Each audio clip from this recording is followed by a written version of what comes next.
Derrick, it's great to have you with us on the program. I really appreciate your time. The House is on the cusp of passing the president's very large economic bill. It is a massive bill. The president says it will usher in what he describes as a golden age of American economic prosperity that will benefit everyone in this country. How do you evaluate what's going to come a year from now from this legislation that clearly is going to pass and the president's going to sign? Well, what we're looking at is a massive transfer of economic opportunities for the wealthiest individuals on the globe. As we study the bill, there'll be $930 billion in cuts to Medicaid, which is inclusive of care for our elderly, Affordable Care Act, and so many Americans who depend on the health benefits of our government to provide in their critical needs. So they can also give $910 billion in tax cuts. That's unconscionable. We're looking at a piece of public policy that takes us back to the Gilded Age prior to New Deal policies of 1932. It is unfortunate. We've tried this in this country before. It never benefit the majority of Americans. It always gives more profit and opportunities to the wealthiest individuals on the globe. Derrick, there is a conversation attached by Republicans to changes to Medicaid that keep referring to able-bodied recipients who are somehow gaming the system, getting something that they don't deserve, and that's what they're trying to do under the description of taming waste, fraud, and abuse in Medicaid. How do you evaluate that? Well, it's great messaging, but factual void. We found that when the Doge came up and said it's going to find all this waste, fraud, and abuse, and they projected some huge number like 2 trillion or 2 billion, they couldn't find anything. And again, if there's waste, fraud, and abuse, and you know what it is, use a precision approach to take it out, but don't take critical care from the individuals who rely on it for their livelihood, or take it from individuals who are not able-bodied. You know, you think about nursing home care. A substantial, if not overwhelming majority of seniors are in nursing homes dependent on Medicaid to cover the bill. You're going to have a lot of elderly individuals who are not able-bodied who's going to either be put out of nursing home cares, or you're going to drain middle-income individuals of the resources trying to take care of their loved ones. This is immoral. It's immoral to me. I mean, it is horrible what they're doing. Would you or do you support the idea, which is in this bill, to eliminate federal taxation of tip income and overtime income? I think it's important for us to support our service economy. You know, it's unfortunate that we have refused to increase the minimum wage for our waitress and waiters. That's unfortunate. We really should support them so they can make an earning of, a livable wage. No other country on the globe that I'm aware of require those who service us every day to depend on tips for their livelihood. There is a base level of income that waiters and waitresses should make. Of course, let's not tax the tips, but let's go even further. Let's ensure that there's a minimum wage that every waiter and waitress are earning, and that will solve the problem more than anything else. Derrick, as you well know, the NAACP convention is coming up. For the first time in its history, President Trump, meaning a sitting U.S. president, will not be invited. I came across some comments from Stephen A. Smith, who is a pretty prominent and vocal participant in our large American conversation about sports, culture, politics, and a lot of other things. And basically what he said was, if you don't invite him and you are ostracizing him, and if you're ignoring him, how does that advance anything that the NAACP is trying to accomplish? How do you respond to that criticism from Stephen A. Smith? Anytime I'm looking for advice about sports analysis, sports commentary, I go and I will listen to him among others. But when it comes to politics, policy, and what we should do as an organization, he's the last person I will go to. It is really important for all Americans to understand the role of the NAACP is to make democracy work for all. We embrace the Constitution. We respect what the contributions that everyone brings to the table. And what we've witnessed since January 20th is a president who issued multiple executive orders that are unconstitutional, and the courts have found that to be. We've witnessed an individual who have demeaned due process rights for human beings, regardless of their citizenship status. The Constitution is really clear. People should be afforded due process rights. We fight hard for the protection of all citizens. Equal rights under the Constitution is something that we strive for. We don't care whether you're black, white, male, female, or however, everyone should be afforded with the same opportunities to participate. And if anyone decides that they don't believe that should be the case, they have not earned the right to stand on our stage. And when Stephen A. Smith says, by not inviting Trump, you are shutting down potential dialogue, what do you say? I'd say he's absolutely wrong. We invited him as candidate Trump in 2016. We invited him all 4 years when he was in office. He was invited in 2020 when he was back candidate Trump, and he has yet to ever accept the invitation. But this time, it's like, not only are we not going to waste the invitation, we don't want him on our stage because what he has done in the past, he displays the lack of discipline when he gets the microphone.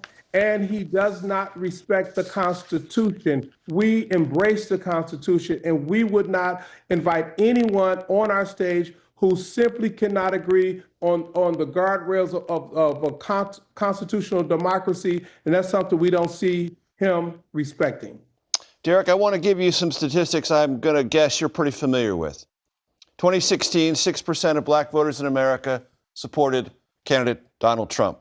In 2020, 8% of black voters supported President Trump for re-election. In 2024, 15% of black voters supported President Trump. What does that movement, that near doubling of support from 2020 to 2024 tell you? Well, first of all, African-American communities has never been a monolith in terms of our political approach. And political parties are nothing more than vehicles for agendas. Now, when it comes to the specific statistics you're providing, I've heard different statistics shared. I have yet to see any of it verified because exit polls have always been unreliable. Much of the polling we've seen over the last 20 years have been wrong on the outcome of the elections. And I've been trying to figure out where are these numbers coming from? Is it verifiable? But it's great talking points because people would like to show that there is momentum going in one direction versus another. At the end of the day, we settle our differences at the ballot box. And as a community, we agree the outcome of the election is the outcome of the election. Now, the real question for all of us is, what are the public policy priorities that would embrace all of America, advance America, and to ensure that we have a quality of life that's important? And what are the policies that's going to be advanced to divide America, create a negative environment like we have seen not only in the first days of this administration, but is coming back similar to what we've seen when he was in office before? A very negative environment that otherized communities. Derrick, I'm glad you raised questions about the verifiability of the data that I just communicated to you. Just for your information and for the benefit of this conversation, that came from Pew Research, and it's data that takes not just exit polls, but voter sampling, and then the Census Community Survey data. It is regarded as the best and most comprehensive and therefore most verifiable post-election analysis. This has historically been true. So that's my verification method for you. I'm very familiar with Pew, and I'm familiar with all of those approaches. But what was the turnout of African Americans compared to 2024, compared to 2020, compared to 2016? Is the same size of those who participated equal, near equal? Did the turnout of African Americans go down in 2024 compared to 2020? Therefore, the percentage appears to be higher because there was a lower percentage turnout. We live in a country where less than 60% of all Americans vote. And we say we're a leading democracy when in Australia, over 95% of their population vote. And so when I look at stats It is something that can be misleading, and you're correct. Pew is one of the most reputable statistical data analysis operations, in the United States. But stats don't tell the story. And at the end of the day, when the outcome of the election is what the outcome of the election, we accept that outcome. Now the real question is, what are the public policy priorities to improve people's quality of life? And that is the issue that we have right now. Derrick, as you know, sometimes statistics can morph into narratives. One of the post-election narratives went like this, and I'd like to get your analysis of it. There was an increase in black male support for President Trump. Part of that was derived by black men in America seeing Trump as a potential, or to their minds, actual victim of the American judicial system. And that created a kind of sympathy that did not exist for him in 2020 and 2016. I'm not saying I agree or disagree with that, but that's a narrative that got out there. Evaluate. Well, majority of Americans right now receive their information on social media platforms. In fact, when you look at broadcast and cable combined, people are receiving more and more information on social media platforms. There are no guardrails. And so on those platforms, you have mis and disinformation. You have mis and disinformation campaigns to feed false narrative, to get people to see the world in a particular way, even if it goes against their reality. So I'm not for sure how those individuals who were tested received their information, but I am absolutely positive, because we've done the research, that there was a coordinated effort to push narratives that was mis and disinformation, misleading far too many of the American public to believe a reality that was not true.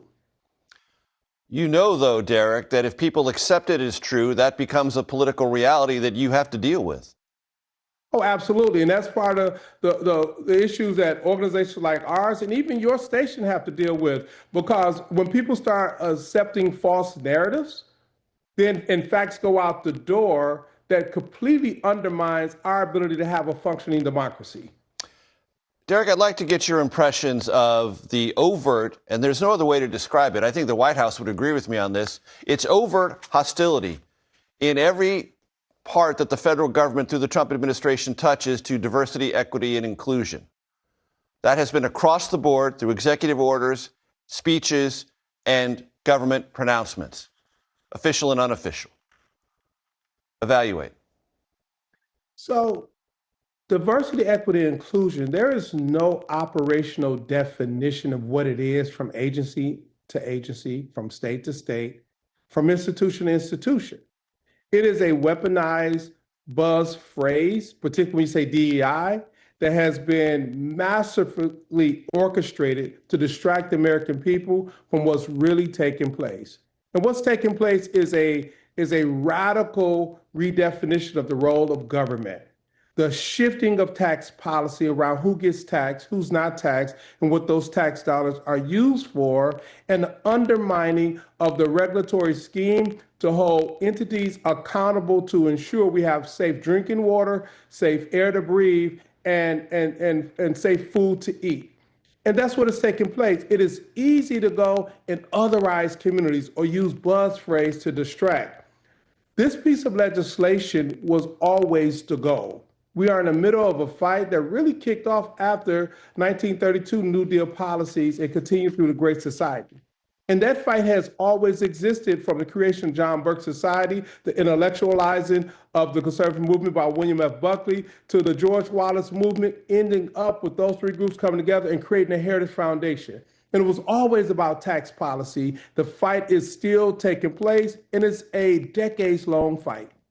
You mentioned that piece of legislation. Like I said, we talked at the top about its passage and Trump's inevitable signature.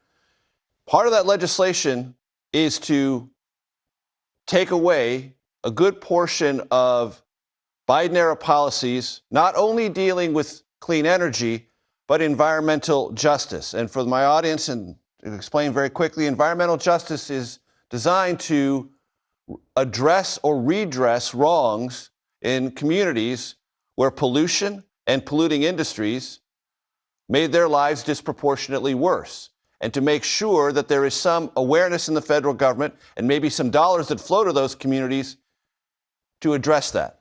All of that is being eliminated, either through this bill or through actions from the Environmental Protection Agency. Derrick, the NAACP fought for this for decades, and it is now being reversed almost completely.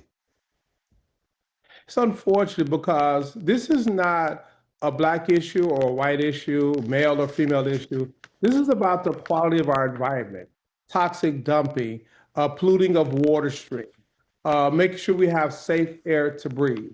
Those are issues that we should all be concerned with. And you have a lot of corporate interests who resist regulations because it costs them to ensure that the products they're putting into the stream of commerce is done so in a way that is responsible to maintaining a healthy, livable environment for human beings across communities.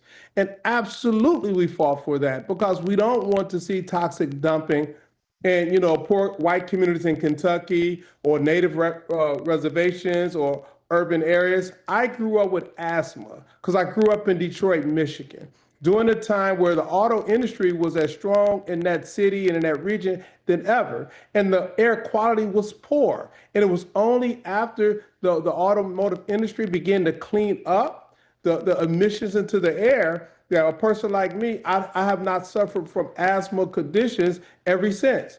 We need to embrace an environment that is healthy for all people, and that can only take place if there's government standards and regulations to ensure corporate interests are not putting profits above people's health. One last thing before I let you go, Derrick. There's lots of conversation in Washington about what is perceived to be the hollowing out of the Civil Rights Division of the Justice Department under the Trump administration, meaning less aggressive or even non-aggressive work in that space.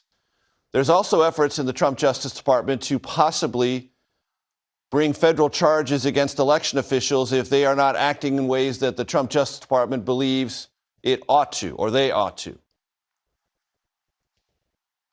Evaluate. The way they believe they should operate. We have a Constitution, and we should adhere to the Constitution. That equal rights, equal protection under the law should be afforded to all citizens. We cannot go and event protective classes that have had a history of discrimination against. We should make sure that the constitutional rights apply to all citizens. And if you don't have a civil rights division that's evaluating that based on constitutional, well-settled law, as opposed to someone's belief, that is the disrespect and the disregard of the Constitution that I spoke about earlier today. We must, as a nation, accept one or two pathways. We're going to have a democracy that's based on a constitution, or we're going to have something less than that, whether we throw the Constitution out the window. We believe, as a community, as an organization, and as an individual, that we must operate within the guardrails of our Constitution because that's true patriotism. And what is the status of those guardrails with the current composition of the United States Supreme Court? Well, every decision brings a lot of questions. And so as we continue to balance the realities out, here we are. We must have a society that's based on a constitution and not belief. Yes. Do we? We have a Justice Department. We have an administration that has decided they were going to gut the Civil Rights Division of the Justice Department, which part of their responsibility is protect the rights of individuals to ensure equal protection under the law is afforded to all citizens. And now we are gutting that very vital department within the Justice Department. You answer the question for yourself. Derrick Johnson, president of the NAACP. Always a pleasure, sir. Thank you. Thank you.